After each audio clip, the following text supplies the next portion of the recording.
is, to what extent does your association with this idea of sacredness or of kedusha incorporate or allow for the idea of sex and sexuality? Why or why not? And I want to just give a little bit of background of how this class was developed, which was I was teaching a 10-week course at the Hillel at Hunter College on sex, love, and romance. It was a 10-week course, and it was a very intimate group of students. And so a student came up to me at the end of one class and asked a question that in the context of the class made a lot of sense and was completely appropriate, again, given the nature of the class. And she said, is there a bracha, a blessing I can make if I've had really great sex? Great question. Great question. I see some people going like, good question, right? We have a lot of blessings, a lot of brachot for basic bodily needs, from eating, going to the bathroom, waking up in the morning, clothing oneself. So why not sex also, and sexual satisfaction? Now, at the same time, to some extent, her question assumes that sex and one's sexuality is something that is celebrated in our tradition. And indeed, there is a feeling sometimes that Judaism and our tradition is sex positive. But what we're going to see is that that claim is particularly challenged when sex and sexuality comes head to head with something our tradition, and particularly rabbinic Judaism, deems to be sacred. So for today, I don't actually want to answer the question of the student. Rather, I want us to explore the deeper question that I think her question raises, which is, to what extent do or don't our Jewish texts create room for the intersection between sacred rituals and practices and sexual rituals and practices? And we're going to do that by looking at 3 sources in Chavruta, in groups. We're going to do breakout rooms and split you up. There are 3 texts that you're going to look at, 2 Talmudic texts and 1 biblical text. A few quick things before we dive right into Chavruta. There's a little introduction at the beginning of each source. So please just read those together before you dive into the actual source. There's some guiding questions after each text for you to discuss with your Chavruta. And I want to also acknowledge that some of these texts are heteronormative, and I'm hoping that fact will open us up to interesting gender trends in our conversation at large, even if that's not necessarily the main theme of our class today. So Eliana, I think if we could do breakout rooms, feel free to introduce yourselves, let people know where you're coming from. It was all in the chat in one long stream, but maybe we can put a name behind the chat face, or chat name, face behind the chat name. And so we'll dive in, and I think we'll do that for about, let's say, 25 minutes. I would say I recommend going through sources 1 and 2 more quickly, and spend as much time as you can on the 3rd source. So let's dive right into our first source, source 1. So just some background. We have 2 unnamed individuals sleeping together. These people are sleeping naked, as is the presumption when most people are sleeping. Pajamas at that time was pretty much a luxury item. So most people were sleeping in the nude. We have 2 people sleeping together, and we're told that when they recite Shema, they should turn their faces away from each other, from each other's nudity, to recite, or it doesn't even say exactly what they're turning their heads from, just as they're turning their heads aside, to recite the Shema prayer. Something just interesting to note also, that some of the background here, these are 2 men sleeping together. naked. And actually, there's a conversation in some of the commentators of if the same rule should apply to one's spouse or not, and that spouse being presumed to be a female-male relationship. But for the sake of this conversation, this is actually two male travelers supposed to be traveling together and sleeping together. So why, and feel free to unmute yourselves as much as you can, respecting each other one at a time. Why do these two individuals have to turn away their faces? What might the issue be, presumably? Well, the Torah says you should not see an ervat davar.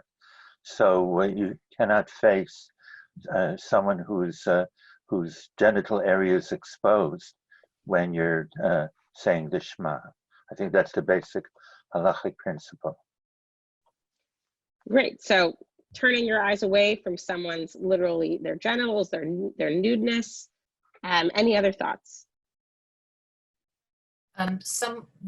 This was not my idea. It was another individual in the chat room, but they said sort of like how the mechitza is there so that someone won't be distracted from their prayers, that somehow if you're seeing a naked person in front of you, you know, it's going to be very hard to focus on the Shema and the unity of God, etc.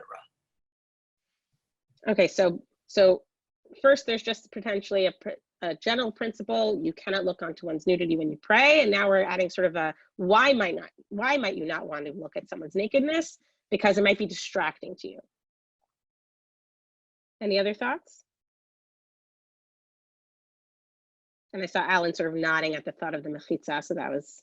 Yeah, so mechitza, we came up also with mechitza, but I think there is a general basic understanding. We don't put on tefillin in underwear. We don't show up in shul in shorts and stuff like this. So this is the topic, sexual and the sacred. So the sacred should be a little treated differently. And two naked bodies kind of like doesn't work. Okay, and then Emma, I saw you also had something you wanted to say. It reminded me of when I learned that I could start saying the Shema in bed. That was always really shocking to me. Like when I started to say my nighttime prayers. So like I realized that they said if you're already laying down, you can stay laying down in bed and just cover your eyes. And so, and that was a conflict for me because I was always used to praying standing up in full modesty, and now they're allowing you. You know, got the text, my siddur, at least the woman's siddur that I have, was allowing me to be, you know, exposed in bed, laying down. Like what? Like that's so casual. Right. So that's actually a really interesting point, because the question at large here is how are they even able to say Shema at all? And yet, even despite the fact that they're in this casual position, they're nude, they're lying down, they're naked, they're sleeping, they're about to go to bed, the most casual of casuals, yet there is still a way to say Shema, but there's a sort of a fix to the situation so that one can say Shema. Not that you can. Sorry. Yeah, no, go ahead. Are you allowed? I thought you're really not allowed to. I didn't even realize, but I thought you're not allowed to pray nude. I mean, women, if they're sitting down, they can, but men can't just sit down. That's a great. So how does that fit? Yeah, so that's a great point. So the continuation in this Gemara actually talks about even if you're alone and you're nude, and there's even a conversation about, let's say you're going to the mikvah and you want to say the bracha. You're obviously nude. The only way to go into the ritual waters is to be nude. So how can you possibly say a bracha? And they talk about how you cover different parts of your nudity as much as possible, even to yourself. So here we're talking about two people towards each other, but there's also potentially even issues with your own sexuality and your own body naked. So what does this suggest about mixing, the mixing of prayer and sexuality? That they're diametrically opposed. Diametrically opposed. Like one is physical, one is some higher realm, and if you must be around something physical from someone from someone else, then you have to look away. So like, you know. Yep. So you literally have to pull the covers between, right? You turn your head away from one in order to access the other. And Joel, I saw your comment about source one, the difference between turning away from versus turning towards, and that actually I want to use to take us to our next source. Source two. Can I comment just on this idea that it doesn't necessarily relate to sexual, because as you said, there are two men, for that matter, two women in the bed, and it's not necessarily being distracted. We don't generally find that a man is distracted by looking at another man. It's only a man and a woman. But I think it's the idea that just as you cannot say Shema facing something that excrement or anything of that sort, in a sense, because the genital area is also associated with one's bodily excretions, so that there is something that we consider unclean about it. Not tameh necessarily, but unclean in a sense, inappropriate for the Shema. So just to jump in, actually, there's a conversation in the commentaries about whether or not it's actually true that there's more sexual distraction between two men versus you and, again, presumably a man and his female partner. So it's actually a riveting conversation. It's not a presumption that there is no sexual anything that happens between the two men. But at the same time, again, I think that it's this idea that we're seeing, and as you mentioned, that there's an understanding that you cannot have one with the other. At least that's what this source seems to suggest.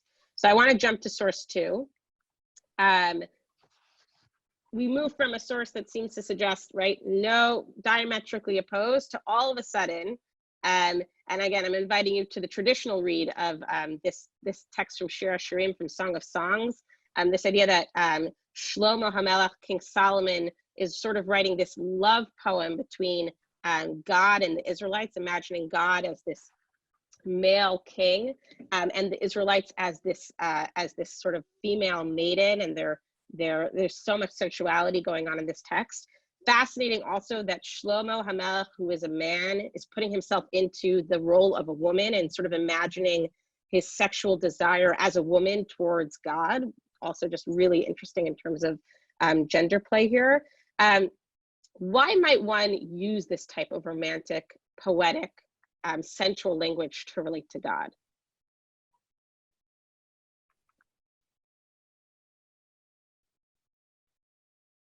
Our human realm experience. Sorry, can you say that a little louder? It's within our human realm to experience. We usually have a reference point for it. So it gives you some frame of, right, some context, something that you can sort of hold on to. Yep. It makes it more personal. Definitely makes it more personal. Do you want to say a little bit more? Well, it's in our breakout room, I was thinking more about a man and a woman rather than two men, or rather than two women, and that section that was the first one. But this with man and woman, you know, that's how I looked at it originally when I was much younger, and disappointed when I learned that it was between Israel and God. But it makes it that much more of a personal, deeper, and it's certainly erotic relationship between a man and a woman. But not that we have to look at God in Israel as an erotic relationship, but as a deep, personal, profound relationship, which I suspect that this is really what God wants us to have with him. Beautiful. Does anyone else have thoughts? I see, Liz, your hand is raised. Yeah, something that my favorita Danielle and I talked about was, if, you know, intimate relationship, you're supposed to have an intimate relationship with God as well as with your partner, and that takes work. Like, you don't know, you might not know or be able to express exactly what you have to do to make it fulfilling, but you have to keep trying and practicing and understanding how you can communicate best with God or with your partner, and also how they can best communicate with you. It's something that involves all of your senses and just an evolution. Like, sometimes you might communicate with God or your partner in a way that works, but then 10 years later it doesn't work anymore. I love that point also of tapping into the senses, sort of related to a comment previously, but it lets you hold on to something. And what an interesting invitation to be able to tap into the senses to relate to God in a way that we don't necessarily typically expect. Lauren, I think your hand was up before. Oh, I was just going to say that one other thing that came up in our Kugurta is that if you think about all the other sort of metaphors we use for the relationship with God, like parent-child or judge, people being judged, or ruler subjects, they're all an unequal power. And this is, I think, one we could think of that's an equal back and forth relationship.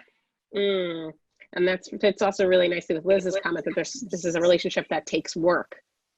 And there's sort of an understanding, whereas maybe in other relationships, there's almost like, with parent and child, that relationship certainly does take work. As a parent, I can definitely say that, but at the same time, there's almost this is a relationship that's going to be there no matter what. Whereas that's not necessarily the case with lovers, and it adds certain urgency that maybe otherwise we can sort of take for granted. I think, sorry. I was going to say, I don't know how to hope, I don't see the hand raising option I usually see. This is Molly. Yeah. I think actually, like, my Kavruta, Jill and I found this troubling for a number of reasons, or I would say troubling and confusing. First of all, this is like, whoa, like, this is not how I want to see God at all, for one thing. Second of all, like, the issue of gender here. I read a piece recently called God as a Woman and She's Growing Older, and it was the most compelling image of God I'd ever read as an adult. And was like, oh, actually, like, this works for me really well. I put it in the chat. So once you're viewing God as female, this does change a lot of things. Like, maybe God's gay. I personally like to view God as gender nonconforming, because, like, God doesn't have a gender. We all know that. We're assigning gender only and we have to.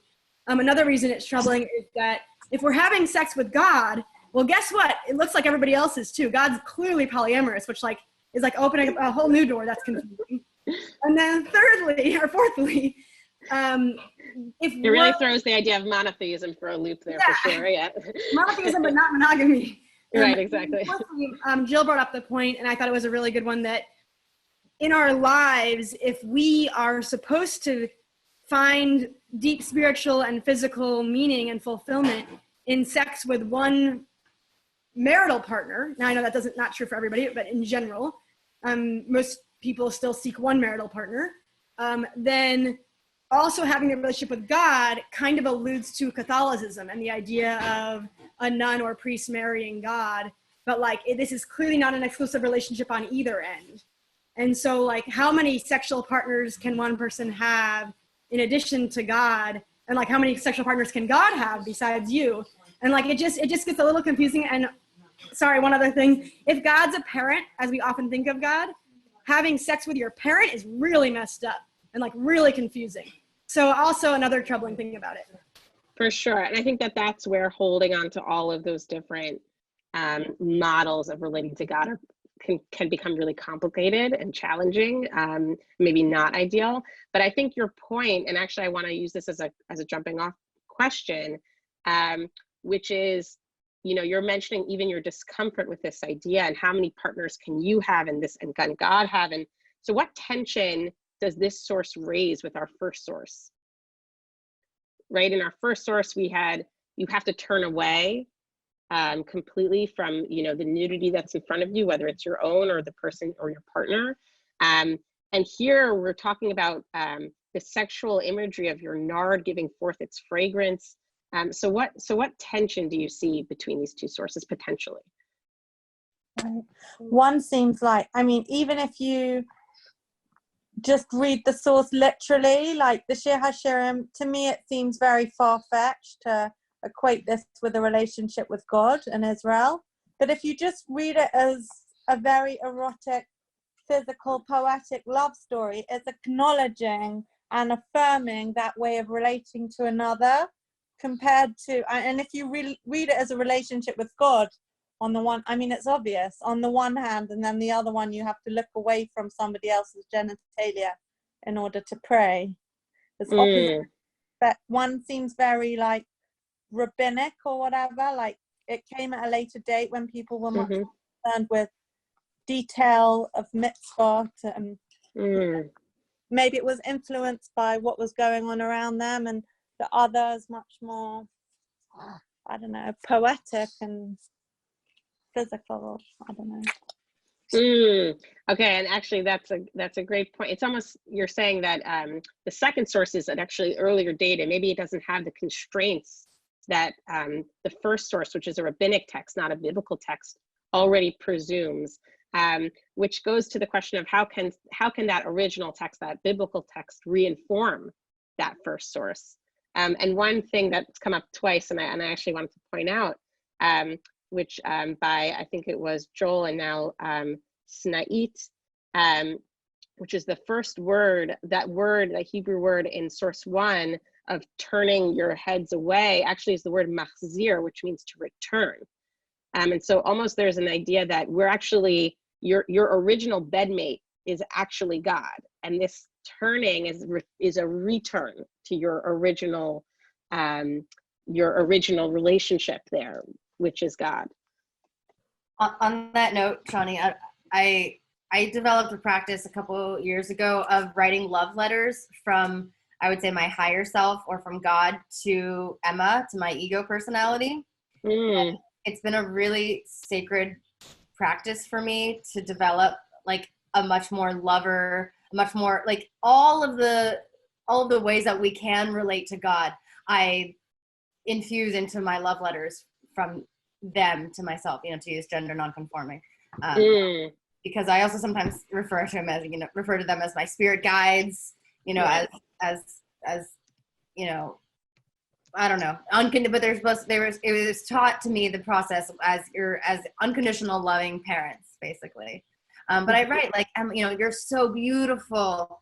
I'm so proud of you. I don't really get as specific as like bosom or smell or anything like that, but more just praise and making it casual, making that relationship personal. So I don't necessarily like in our chavruta, we like, at least me and my one other person we were a little uncomfortable by the first text, like it didn't resonate with us. But now that we're talking about it more, it seems like they do seem harmonious to me because of the unification that I want to make with God doesn't, it can kind of transcend the physical, and you have to do what you got to do. You got to turn your head away, which is not that big of an emotion, to just like of a turning of a neck, to establish a relationship with God. Normally for Judaism, we have to do a lot more to establish a relationship with God. We've got to cook a meal. We've got to put on some fill-in. Like usually there's a lot more involved. So the fact that I'm able to like tap into my relationship with God just by like sitting down, taking some breaths, writing a letter is really nice, or saying the Shema for you. Beautiful. Beautiful. I think that just for the sake of time, we're going to move to source 3, but just on that note, we saw two sources, and it sounds like folks had discomfort, some for the source 1 and sort of this really limiting this way of sort of negating oneself, a part of oneself, in order to relate to God. And at the same time, there was discomfort with source 2, where I don't necessarily want to relate to God in this way, and for others it was a spiritual opening for them. And I think that it leads to many questions. How far can we push this boundary? Can I look at my partner in bed, feel the intimacy I feel for them, and then turn away and relate to God? Would that be appropriate? How far can we really go here? And I want to use this as a jumping off point for source 3. Did everyone get a chance, just thumbs up or thumbs down, did everyone get a chance to read through the third source? Okay, I see some head shakes. Okay, but mostly it looks like mostly thumbs up. Okay, great. If you didn't, it probably means that you were just doing some really, really good Torah on the first 2 sources, and I'm one of those people who I never make it past source 1, so I'm with you and I get it. But just to summarize, so we have this really, really wild story in the Talmud in Tractate Menachot 44a, where we have a man who is really, really he's really pious about the mitzvah of tzitzit, and not really much else, or at least not much more that we're provided, not much more information about him that we're provided in this story. It's a fascinating story for so many reasons. A few details that I just want to point out, which is the purpose of the story versus what actually happens in the story. This story comes in the midst of a Talmudic conversation about how you're rewarded for keeping a mitzvah in this world and how you're rewarded in the world to come. And the example given is this story about this man keeping tzitzit. Look how he's rewarded. He basically, it's this rabbinic fantasy. You get to have your prostitute and sleep with them too. For the rabbis, the protagonist of this story is this man. Though when you read the story, the protagonist, at least to me, certainly seems the one who seems to have the most agency in this story is the woman, is the prostitute of the story. Again, another text where we have no names. Actually, all of our texts, if you look throughout our source sheet, are totally unnamed individuals. What starts off as a story with a man trying to purchase a sexual encounter with a prostitute ends up with a story where we have a woman seemingly buying a husband. And similarly, again, interesting similarities in roles. We have the prostitute's handmaid and the rabbi, those 2 roles seemingly being similar as the one who gains access, who allows for access to having a sexual encounter with another. And so in some ways, the rabbi is almost similar to the brothel keeper, which is, again, just like a fascinating thing to think about, which we don't have time to talk about now, but just I think is mind-blowing. I have a question. Throughout our story, we see 2 sets of clothes or cloth that serve very different roles in our text. What is the role of the tzitzit in this story versus the role of the bed sheets? And how do those 2 pieces of garment relate to the concept of sacredness?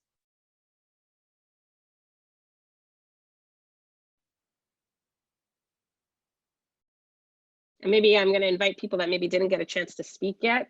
Feel free to unmute yourselves and jump in. So the tzitzit are kind of preventative, and the bed sheets are permissive. The tzitzit also don't change their role throughout the story. They're always this, preventative model. The bed sheets at first are, permissive of sin, and then they're permissive of one of the greatest acts of holiness. So it also shows that some things don't change, maybe the things that are always imbued with God, and some things have 2 sides to them. And that anything that was once one way, maybe like sinful, unclean, whatever word you want to say, can, in the right scenario, be transformed. But something that is only holy is only holy. Beautiful. Anyone else have any thoughts that they want to add? Anyone disagree? I don't disagree, but just one thing is that the tzitzit are active. They only serve their purpose, it seems, in this story when they kind of hit him in the face, whereas the bed sheets are kind of totally, they themselves are kind of totally passive. It's like how you use them that. Right. So you're adding a beautiful thought. I never thought about it before, but that tzitzit almost have this mind of their own. This is the role that they fill, and they're going to do it whether you ask them to or not. They're going to smack you across the face, even if they need to. Whereas the bed sheets, she has to, the woman in our story has to actually take the bed sheets, remember to bring them with her in order to make that change. Beautiful. And Roz wrote that tzitzit puts boundaries around sexuality. Sex has to be channeled properly. The bed sheets begin as sinful and then become holy. Alan, yes. So I think the fact that she gives 1/3 to the poor is fascinating, 1/3 for the taxes. But interestingly enough, she actually carries the sheets because this is who she is. That's her identity. This is the tools of her trade. And yet her transformation is so radical. She's a Rebbetzin now from prostitute. But I think that tzitzit also have a powerful role in this whole story, obviously, because the fact that he was fascinated to have an appointment with a very expensive prostitute far away by the sea says that sex was very important to him. He was fascinated. It had to be the best. Spending a lot of money, sending it in advance, making an appointment. And yet he sits on the ground naked, like a nobody, like so tzitzit woke him up, so to speak, fighting his nature, I guess. Beautiful. I love that thought about that she keeps this piece of her identity, and she, you know, as opposed to this man who it's sort of it's this or that. He himself is like the tzitzit, right? I can either do this or I can't do this, and yet she sort of sees this opportunity. She doesn't just discard her past. She says, I can actually bring this and I can transform it. That's right. Now, at the end of the day, these bed sheets, just like these two people, they're the same two people. So what actually changed?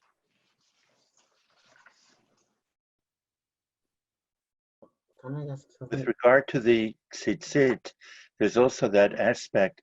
He says. Wait, I'm sorry. 1 second, Natan. I think I saw your hand. Do you want to? Yes. No, I have an idea that I was listening to all of you, and suddenly came to my mind that this story is very similar in kind of way with Tamara and Yehuda, because Yehuda also went to a prostitute and also gives something with a name that can identify him, and she came back there, and after that they married. So it's kind of similarity between both stories. Beautiful, beautiful. And there too, we see these garments or tools of the past and brought anew. I wanted to add, Isaac, that the tzitzit at one point, he says they were like 4 witnesses testifying against him. So he saw the tzitzit as being somewhat like something active. The bed sheets are passive. It's what you imagine them to be, you know, whether it's for illicit or for mitzvah purposes, but the tzitzit are something that are sacred in the sense they remind him of God. They're like witnesses that tell him what he can or cannot do. So I think there's an interesting contrast there between the tzitzit and the bed sheets. Yep. Anyone who hasn't had a chance to speak it, do you want to comment? David. I think it's really cool imagery with like him falling off and sitting on the floor. It's like the tzitzit almost don't have that much power because the tension is still very much there. When she's like, "What's wrong?" He's like, "Oh, I like really think you're beautiful." So, and then the bed sheets kind of like lead to this long-lasting marriage in the end. So, you know, it's the bed sheets like that kind of get the human intention, like, you know, get the stronger role in the end. To me, right. Beautiful.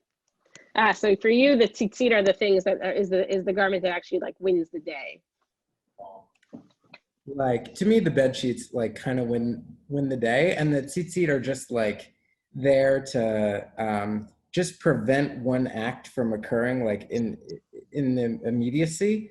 But they don't quell the tension at all, because it's not, you know, very much has this passion. So I kind of like serves to inhibit the most extreme excesses of passion. But that, you know, so he just like gets them to snap out of this moment, but nothing more. Whereas the bed sheets, I think, are really like carrying the relationship. Danielle.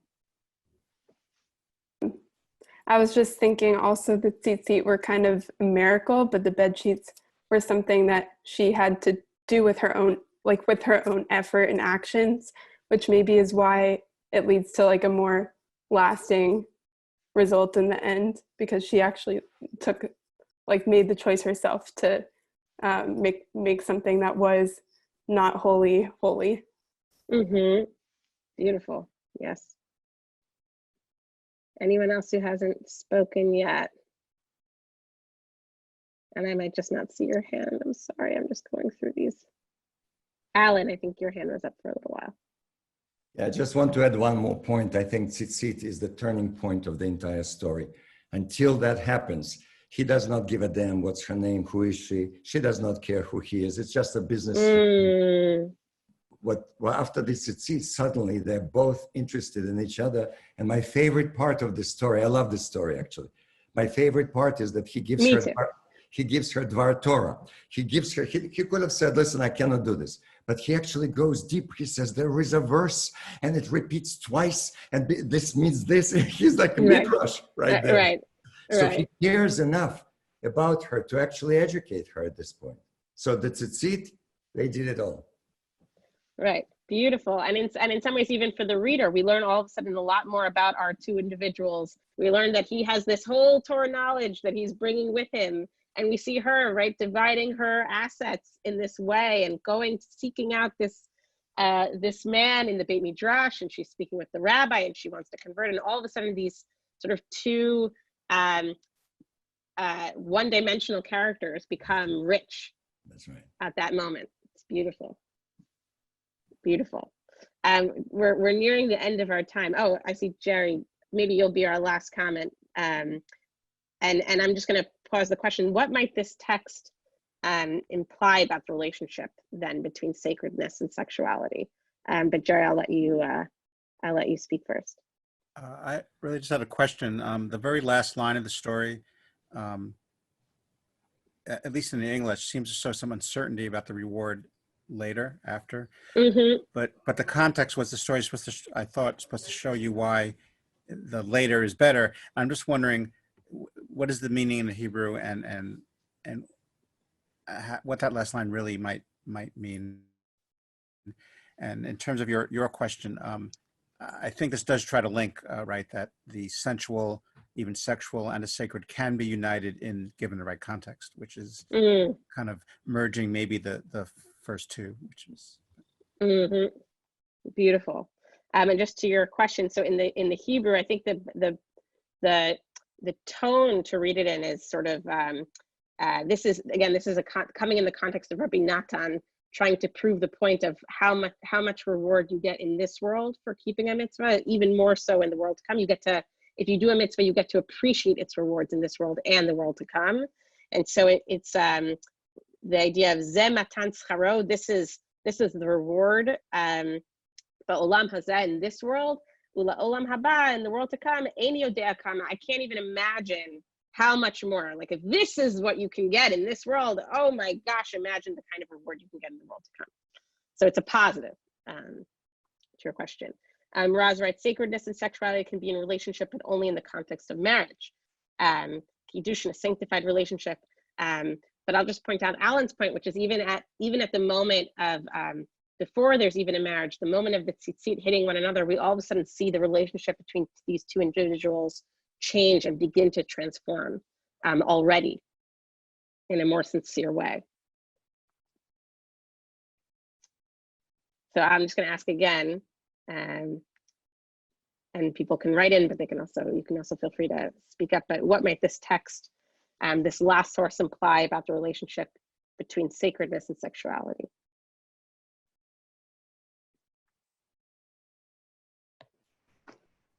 I think when when sexuality, when it's channeled, can be sacred. When there's intentionality towards that channeling, it sounds like you're saying. And also probably the details of like marriage and stuff, you know, the right person, right, the right container. Yeah. Leanne.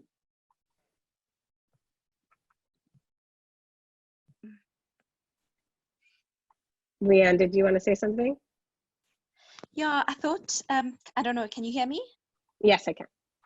I thought the story was, the last story was quite challenging of the split or transcendent, really. Rather than a split between the sacred and the sexual, it transcended that. I didn't feel this, after we've discussed it and processed it together as a group, I don't feel this either or type of feeling. I feel some kind of a going beyond and an integration, which I feel more comfortable with. Beautiful. And it's this idea of a transcending these two, this either or mentality. I saw also someone wrote sexuality is elevated when it is infused with spirituality. I also. Yeah, Elliot. Ish and Isha, I learned this a long time ago. The two common letters make fire, Aleph and Shin. And that may be the eroticism, but the other two letters are God's name, and that comes into the focus with two people who have such strong feelings for one another. In this, from the, so it becomes a sacred, eventually becomes sacred. And in your comment actually works with David's point that there's sort of the passion is still there.